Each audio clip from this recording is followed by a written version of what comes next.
बिस्मिल्लाहिर्रहमानिर्रहीम। आज हमारा टॉपिक है the general gas equation which is also known as ideal gas equation. ये जो जनरल गैस इक्वेशंस है, ये गैस इक्वेशंस में एक्चुअली हम द फोर वेरिएबल्स, हमारे पास जो फोर वेरिएबल्स हैं, हम एक्चुअली उनको स्टडी करते हैं, like volume, temperature,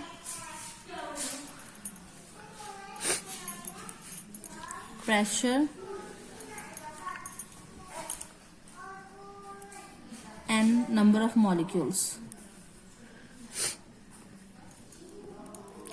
All these four variables are related in this equation. इन चारों वेरिएबल्स को जब हम रिलेट करके लेके चलते हैं आपस में, तो वो जो इक्वेशन बनती है वो कहलाती है आइडियल गैस इक्वेशन और the general gas equation. But in चारों को रिलेट करने से पहले हमें अपने पिछले लॉस को रिपीट करना पड़ेगा।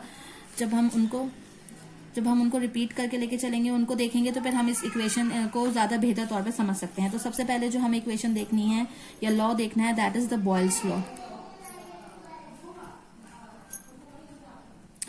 बॉयल्स लॉ के अंदर हम दो वेरिएबल्स को स्टडी करेंगे, वॉल्यूम एंड प्रेशर।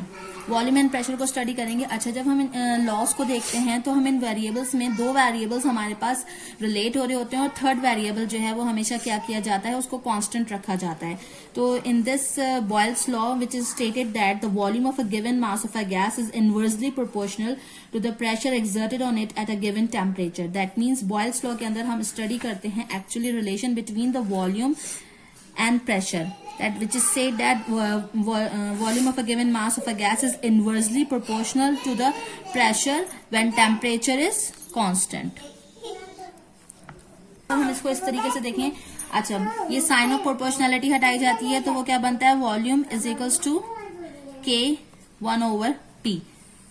ठीक है, तो अब ये जो K है, this is the constant which is known as the ये कहलाता है हमारा कांस्टेंट। ठीक है, अच्छा, अब इस कांस्टेंट को अगर हम देखें तो हम हमेशा इक्वेशंस में ये शो करते हैं, अगर मैं इसको इस तरीके से लिखूं K/P। अच्छा, हम हमेशा कोशिश ये करते हैं कि जब हमें कोई चीज फाइंड आउट करनी है तो हम उसको इज इक्वल्स टू के दोनों साइड पर हमारे पास मल्टीप्लिकेटिव वैल्यूज होनी चाहिए, डिवीजन में वैल्यूज नहीं होनी चाहिए। तो अगर हम इस P को इज इक्वल्स टू के इस तरफ लेके जाते हैं, that is VP is equals to K, और इसको इस तरह भी लिखा जाता है PV is equals to K constant. That means when pressure is multiplied by volume then it is equal to K, which is the product of the pressure and volume of a given gas at constant temperature is always constant. That means वो always क्या होगा, constant होगा। अच्छा, इस तरह की ये जो बॉयल्स लॉ है, इससे रिलेटेड जो डिफरेंट प्रॉब्लम्स आती हैं सॉल्व करने के लिए, उनको स्टडी करने के लिए हम एक तो वैल्यू नहीं लेते, वैल्यूज डिफरेंट ली जाती हैं, डिफरेंट वॉल्यूम्स लिए जाते हैं, डिफरेंट प्रेशर्स लिए जाते हैं। तो उसके लिए एक सिंपल सा जो है वो लॉ लिया जाता है कि हम डिफरेंट वॉल्यूम्स ले रहे हैं। सपोज अगर हम डिफरेंट गैसेस को देख रहे हैं, P1 V1 okay is equals to K constant रहेगा, या हम सेकेंड जो है वो गैसेस ले रहे हैं, अदर गैसेस ले रहे हैं, different pressures and different volumes से V2 is equals to K। तो हम इसको इस तरह से भी ले सकते हैं कि P1 V1 is equals to P2 V2 and so on. इसको हम इस तरह से लिख सकते हैं P1 V1 is equals to P2 V2 is equals to PN VN। N means जो भी हम इसकी वैल्यूज ले रहे हैं, डिफरेंट वैल्यूज हो सकती हैं। ठीक है, तो ये हमारा कहला रहा है क्या, this is known as the Boyle's law, जिसके अंदर हमने स्टडी किया है the relation between the pressure and volume and temperature is constant. Second law जो हमारे पास आता है, that is the Charles law.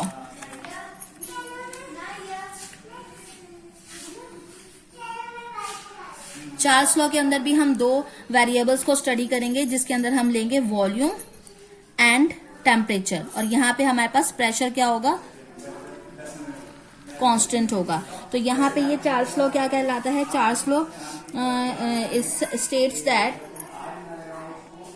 The ratio of a volume given mass of a gas to its absolute temperature is always constant. Means हम इसको इस तरीके से भी ले सकते हैं कि the volume of a given mass of a gas increases or decreases by 1/273 times of its original volume। या हम इसको इस तरह से भी ले सकते हैं कि volume is directly proportional to the temperature, but temperature हमारे पास कौन सा है, एब्सोल्यूट टेम्परेचर, और एब्सोल्यूट टेम्परेचर में हम लेते हैं केल्विन को। ओके, तो volume is directly proportional to temperature. अगर हम साइन ऑफ प्रोपोर्शनैलिटी को हटाएंगे तो कांस्टेंट लगेगा, that is K gas constant, और फिर वही चीज, क्योंकि हमें कांस्टेंट की वैल्यू अगर फाइंड आउट करनी है तो वो हो जाएगा V/T is equals to constant. That means अगर हम वॉल्यूम ओवर टेम्परेचर लेते हैं which is an always absolute temperature kelvin में लिया जाएगा तो वो हमारे पास कांस्टेंट वैल्यू आएगी हमेशा। तो इसके लिए भी हम बिल्कुल इस तरीके से देखेंगे कि डिफरेंट वैल्यूज हो सकती हैं, डिफरेंट वॉल्यूम्स, डिफरेंट टेम्परेचर्स हो सकते हैं। तो V1 over T1 is equals to K, V2 over T2 is equals to K and so on. इसी तरीके से हम यहाँ पे ले लेंगे कि Vn over Tn is equals to K, कि हम यहाँ पे कितनी भी वेरिएबल्स की वैल्यूज ले लें that is always equals to K और the constant, K is constant. Okay, ये हमारा एक और सेकेंड हो गया लॉ। उसके बाद हम आते हैं थर्ड लॉ पे जो कहलाता है एवोगैड्रोस लॉ।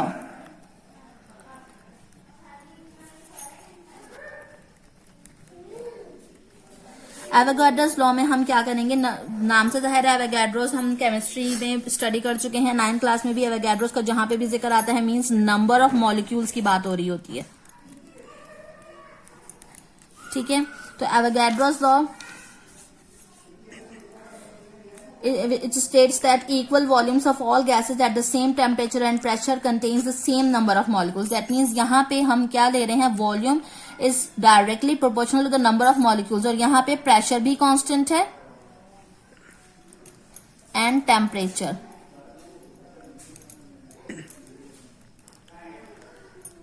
दैट मीन्स दोनों variables pressure and temperature constant हैं तो volume is directly proportional to the number of molecules.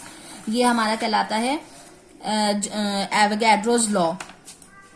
Okay, अब ये तीनों लॉज को अगर हम कंबाइन करते हैं तो कंबाइन करके हमारे पास हमारी एक्चुअल जो हमें इक्वेशन देखनी है that is the general gas equation और दी आइडियल गैस इक्वेशन, जिसके अंदर हम इन सब को ले रहे होते हैं। तो अगर मैं इस तरीके से अब जनरल गैस इक्वेशन पे आ जाऊं,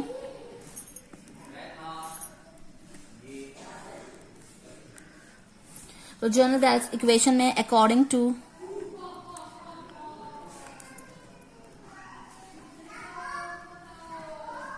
बॉयल्स लॉ क्या कह रहा है कि volume is inversely proportional to pressure when temperature is constant. Then according to Charles law volume is directly proportional to temperature when pressure is constant and according to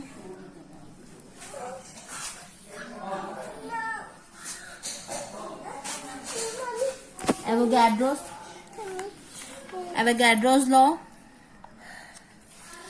V is directly proportional to N when यहाँ पे temperature constant है हमारे पास, यहाँ पे pressure constant है हमारे पास और यहाँ पे टेम्परेचर एंड प्रेशर कांस्टेंट है हमारे पास। ओके, अब इन तीनों को देखें, यहाँ पे वॉल्यूम की बात हो रही है, तीनों में वॉल्यूम का है। अगर हम इसको एक साथ ले लें तो ये हमारे पास किस तरीके से आएगा, that is volume is proportional to inverse of temperature into inverse of pressure into temperature into n।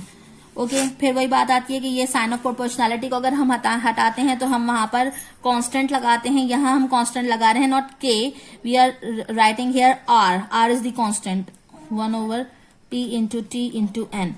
Okay, फिर वही चीज आती है क्योंकि एक्चुअली हमने इस कांस्टेंट की वैल्यू फाइंड आउट करनी है तो हम इसको इस तरफ लेके जाएंगे p को, दैट इज Vp और हम इसको PV भी लिख सकते हैं nRT।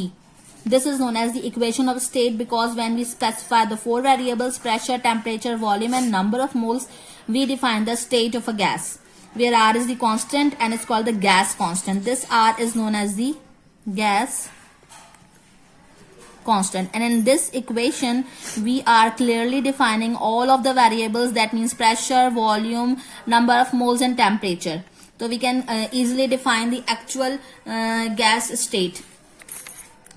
Okay, तो हम इसको इस तरीके से भी देख सकते हैं। For 1 mole of a gas, अगर हम सपोज कर रहे हैं for 1 mole of a gas for